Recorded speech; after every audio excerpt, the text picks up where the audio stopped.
So as was introduced, my name is Hannah Song, and I work with at the Database Center for North Korean Human Rights with UNI. We go by NKDB for short. Today's session is going to be a bit of an introductory session, so we get to learn a little bit more about the different approaches to North Korean human rights and why it is there needs to be activism and work on North Korean human rights in the first place. Over the past 20 years, we have over 87,000 cases of human rights violations and over 56,000 entries on the individuals who are associated with these human rights violations. This means that we have the largest database and repository on North Korean human rights records globally.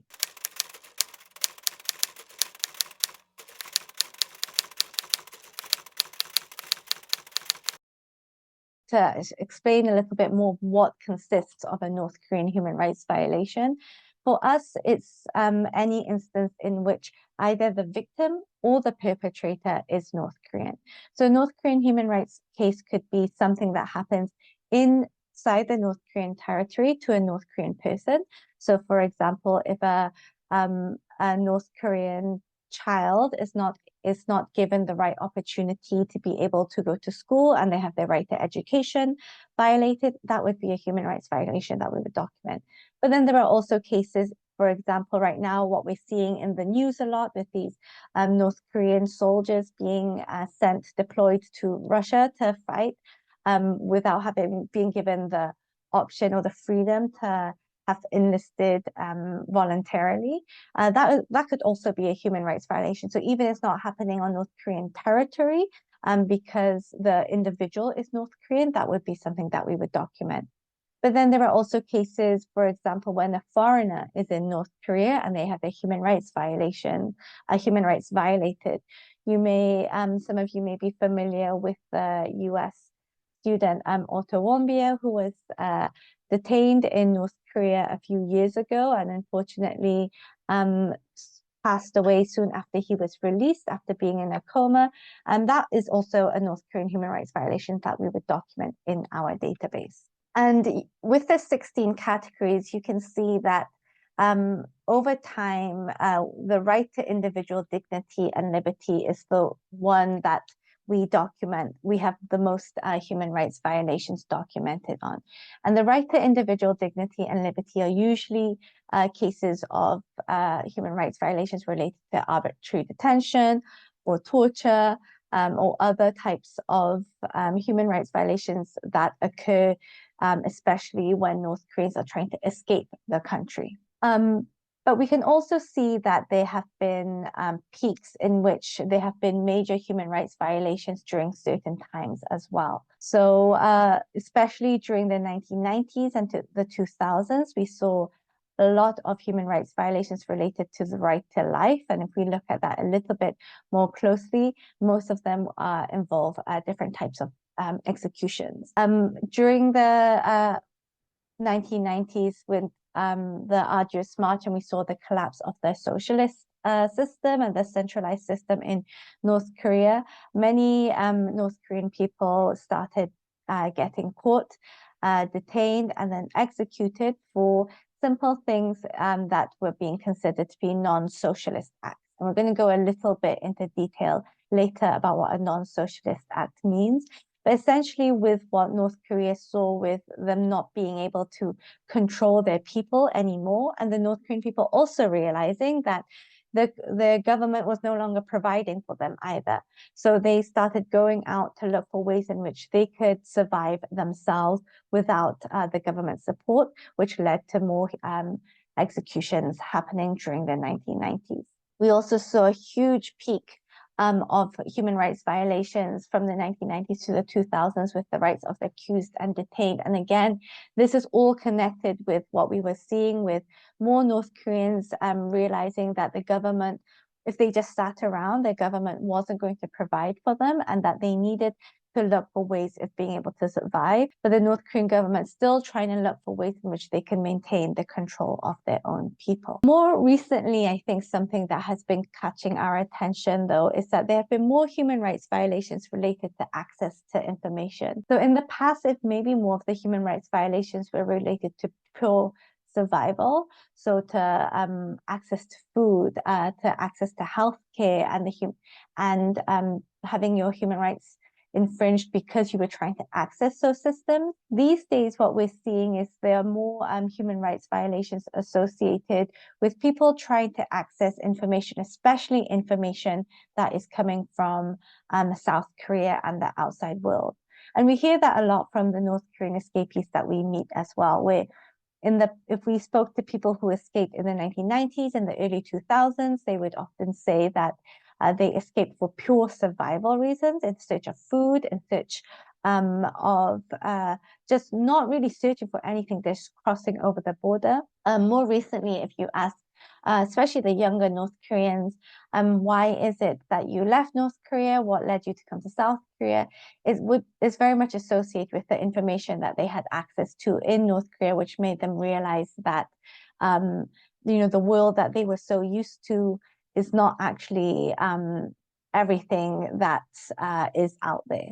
Based on the data that we have collected and the different trends that we see, so for example, that now that we are starting to see more trends related to access to information, what we at NKDB do is produce different types of research reports.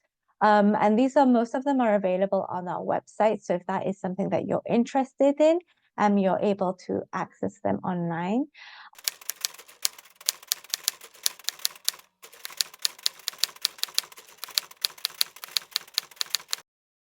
And I wanted to maybe speak a little bit about a particular type of area that is being, we're seeing as a very important issue that perhaps maybe the larger community does not know so much about. And when we speak to a lot of North Korean escapees about what is it that leads to executions, that leads to you being detained, or that leads to the infringement of different types of freedoms, a lot of people mention non-socialist behavior or anti-socialist behavior. So we asked them what exactly is non-socialist behavior, and why is it so dangerous that the North Korean government is cracking down on that? Many of them mentioned that non-socialist behavior are all different kinds of unsounded behavior that violate the principles of socialism. So examples of that would be violations of social and public order, capitalist lifestyles that could include also your fashion choices as well, illegal commercial activities, so going out into the markets without having the right permits, family problems, so even divorce is considered to be a non-socialist behavior, or illegal recordings. But there are also anti-socialist behaviors as well. And anti-socialist behaviors are defined as actions against the North Korean regime and acts which in consequence could be punished more severely.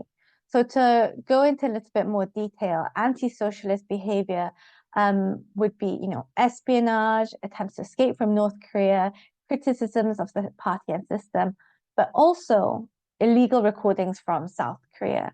So if we compare, if we just go back to what non-socialist behavior would be, things like illegal recordings and drugs are considered non-socialist behavior, but actually what is considered to be more severe and an act that goes actually against the regime survival would be illegal recordings from South Korea in particular.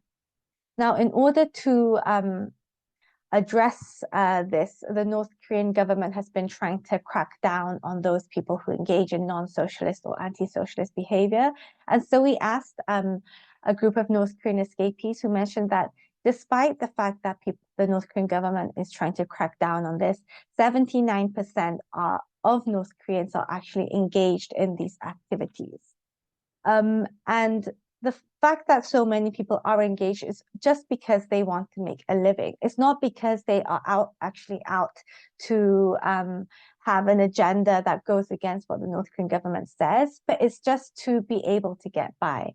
A lot of people in from North Korea nowadays say that unless you engage in non-socialist or anti-socialist activities, you're not even able to survive within the country.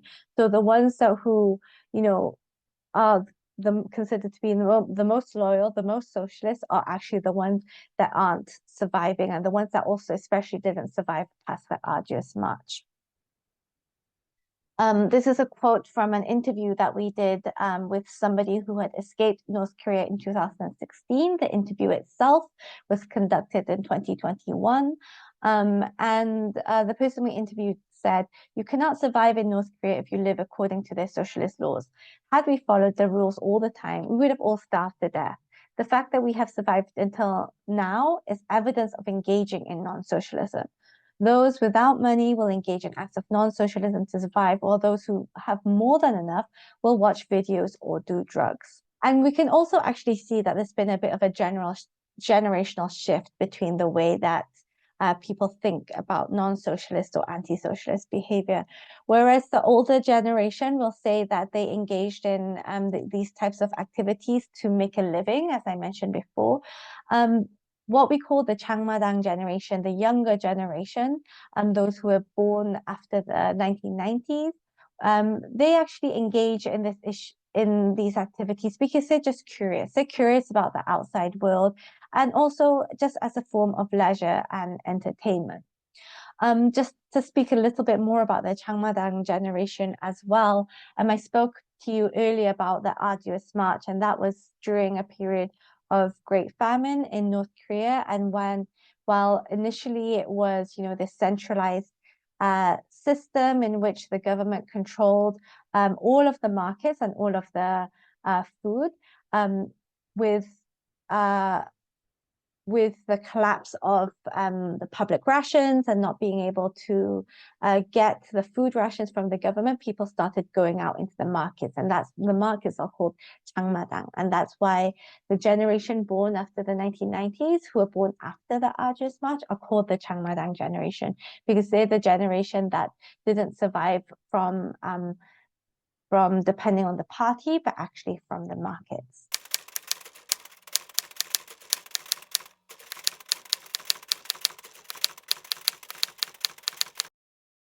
Now, traditionally, the agencies and groups that are most responsible for cracking down on activities and illegal activities in North Korea are the Ministry of State Security and Ministry of Social Security.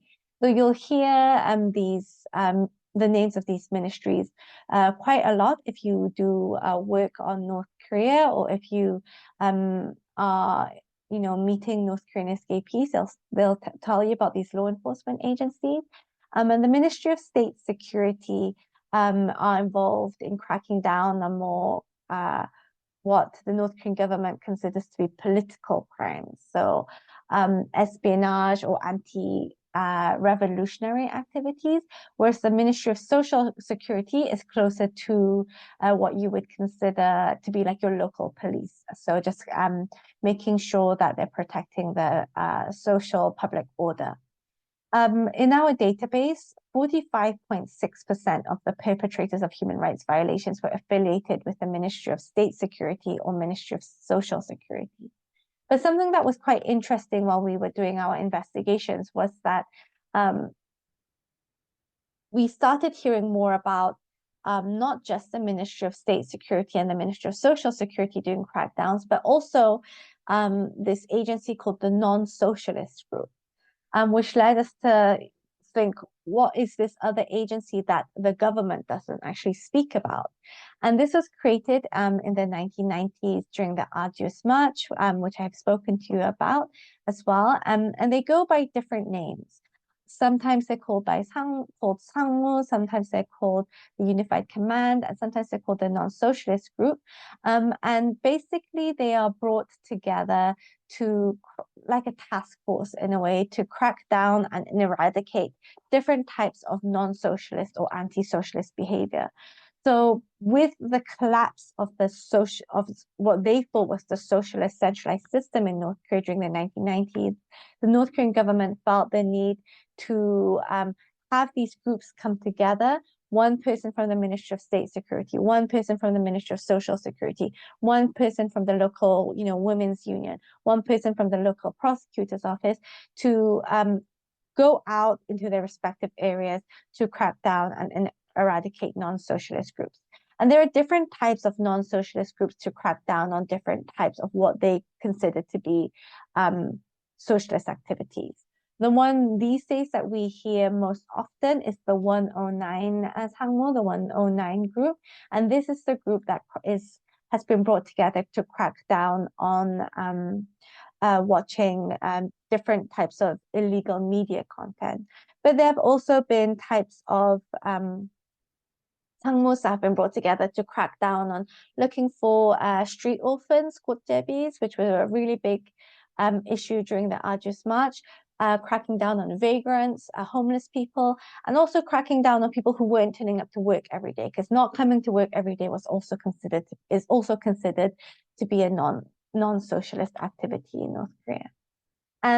And another reason why these non-socialist groups are being used more and more to crack down is not just the growth of non-socialist activities, but also to add another layer of surveillance. As I mentioned before, the Ministry of State Security and the Ministry of Social Security were the main authorities and governments that were previously involved in cracking down and looking for different types of crimes that are being committed. But it also led to lots of people trying to get out of it by paying bribes, and growth of corruption within North Korea. And so by bringing people together from different departments, it adds another layer of surveillance, not just surveillance of the North Korean people, but also surveillance within the information and intelligence structure as well. The way that they do these crackdowns is by randomly going into houses and doing house searches, and also inspections and crackdowns. But again, some people are able to get away with this during bribery. But we have found that the human rights violations that are being committed by the non-socialist groups, some may think that it's not as severe as, for example, as the ones that the Ministry of State Security commit, because it's Ministry of State Security is the agency that is involved in running the political prison camps or the public executions. But because the types of human rights violations associated with this group, with illegal crackdown and censorship, house search, are ones that occur on a day-to-day basis and are actually a lot more regular, this is what leads to more of like that psychological burden and more difficulty for the North Korean people. And once you're caught by the non-socialist group, you are then referred to the different ministries, like the Ministry of Social Security or Ministry of State Security, depending on what act you've been caught in, which will lead to different types of punishment. This was somebody that we interviewed used to work in the non-socialist group, and they said that the level of punishment depended on the content and the severity of recorded media. R-rated media gets the most severe punishment. The regime thinks that alcohol and sex are the end of socialism. So there's no way to escape if you've been caught consuming that. Following that, South Korean, American, and Japanese films are subjected to the next degree of punishment. Sometimes we would often hear about once a new non-socialist act has been announced, which is taught in the different unit and organizational groups that exist in North Korea, there would be a pilot period of about 2 months where the first people caught engaging in these acts may be publicly executed or given a much, much higher punishment than in regular times, because they really want to send out that message.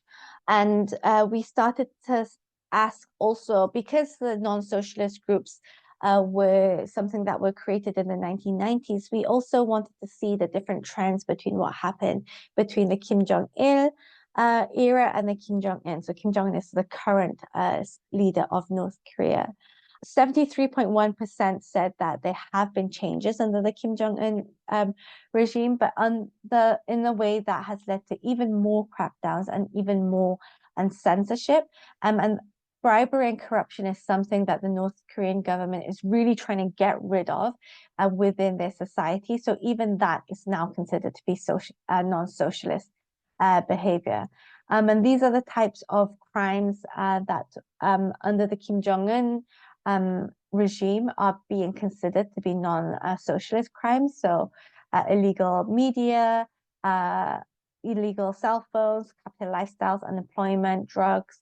So even unemployment in North Korea is considered to be a non-socialist act. So you don't even have the freedom to not go to work, even though for lots of North Koreans, when they go to work, they're not being paid either.